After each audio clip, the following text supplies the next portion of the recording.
first memory of you was back in the early days. We came to the independent living program for several interactions I had with you. You had a lot to say, and you were very passionate, and it just came out in strong ways. And I remember walking away and thinking, wow, what an amazing young lady.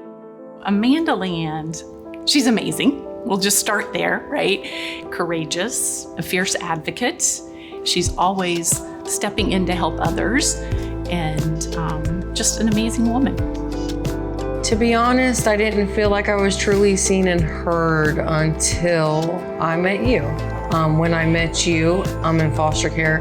At that time, I was very guarded, and you were able to bring me down to a place that I was able to open up and finally feel safe in my teenage years and being able to be living on my own at that time.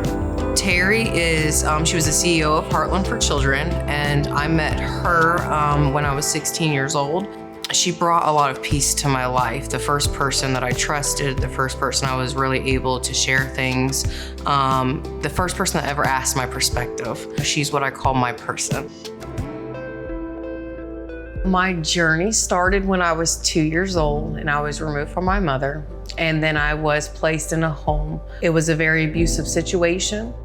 By the age of 16, I had lived in 18 different homes that I was exhausted from the system. And so that's when I came to Heartland and I said, I want to be on my own. From then on, I just flourished. I wanted to do more for my life. My nephew, my oldest son, was in foster care, and my main goal was to get him out. My brother was in foster care. I wanted to be his caregiver. So the minute that I turned 18, I then went to Heartland and the court system, and that's when I said, okay, I want to take in my nephews and I want to take in my brother, and I want to give them the home that they deserve that I didn't get.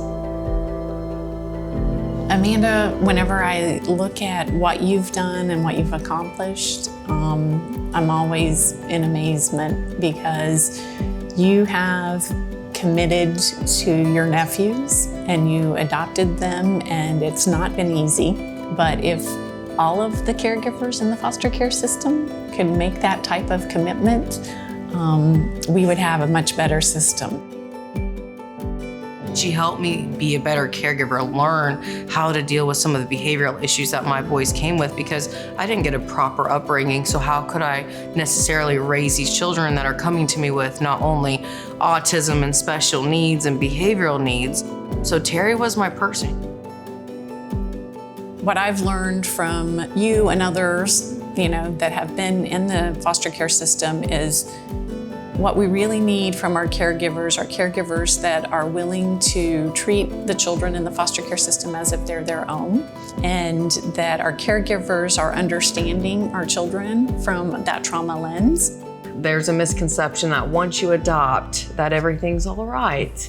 And so a lot of caregivers have to understand that once you adopt, that child is going on a journey all the way into adulthood. They are having to try to process their trauma, learn who they are as people, become self-sufficient. My 17-year-old, he had the bulk of the trauma before he came to me. Had a lot of placements, and he's been adopted into my home since 2016. He still has trauma. He still has a journey ahead of him. It makes me see me in him. It allows me to have more compassion for the choices that he makes, because I went through it myself, and I feel the same kind of pain that they feel. We looked at all kinds of different statistics, and what we saw consistently over time was that our children that were placed with our relatives and non-relative caregivers were much more stable than children who were placed in traditional foster care. Those children and those caregivers have relationships, and they already know each other, and so it's much easier to get through the difficult challenges of a child welfare system.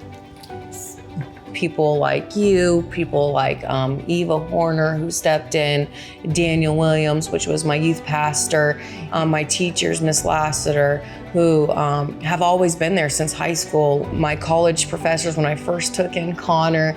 Those relationships helped build who I am today. It allowed me to grow into the woman because those people helped foster me, they mentored me, they loved me. I think that a caregiver also is very more committed to a child that they already previously have a relationship with. Like I was very committed to my nephews. We were in foster care together. And so we were already bonded. And when I turned 18, my main goal was to get Matthew out of foster care and to get him into my home so that he could have his forever after loving home. My experience in foster care, because I endured a lot of abuse and a lot of instability, I give my children the stability, the love, and the nurturing that they need. It's helped me go through the challenges and not give up, not say I can't do this anymore, because I don't want them to go through what I had to go through. And at the end of the day, they know that they're loved, and that's what matters to me. You want better for them and you're giving it to them. I would always say never give up because it is so rewarding, even if it's so challenging. Providing a safe and loving, stable home to a child is the reward at the end. At nighttime, when I go and I look at my children and they're all sleeping and they're all looking so innocent, that's my reward. I know they're safe, I know they're loved, and I know that they're happy. And that is the biggest reward of being a caregiver or an adoptive parent that there is.